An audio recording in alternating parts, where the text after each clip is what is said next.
Hi there, this is Manny with Classic Auto Repair. I'm going to show you a quick overview of the instructions to operate the stereo. This will all be included in the paperwork with the user manuals, but I just kind of wanted to go over it with you.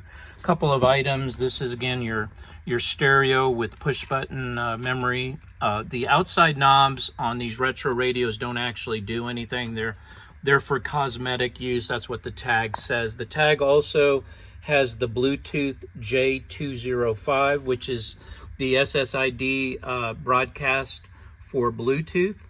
So within your phone, you'll be able to look this up when you go to Bluetooth devices, and you just select this item. There's no password. It just connects to it. Now to get there, first thing you're going to want to do is turn your key to the accessory or on position. And then when the stereo comes up, you'll notice that the button to power it is over here on the left. Just hold it down until you see it light up.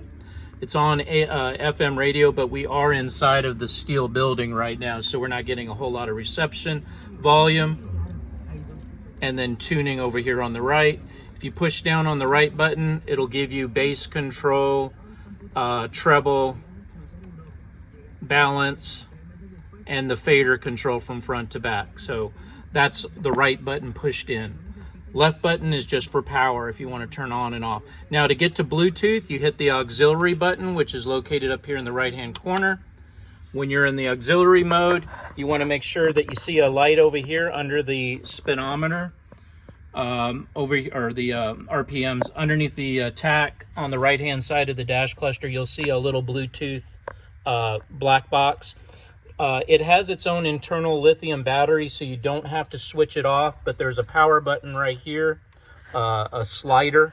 If you slide it over, it'll turn off the power completely, or you flip it and to the on position.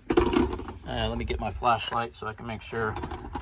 It won't drain the battery because it's got its own internal battery, and it's set up on ignition, which means it will it'll only come on when the key is on. So that's the right way that you want it. Anyway, once it's connected and you see it turned on, auxiliary mode, you only have to do this once. Get your phone set up. Once it's set up, it's going to go ahead and connect to your phone. And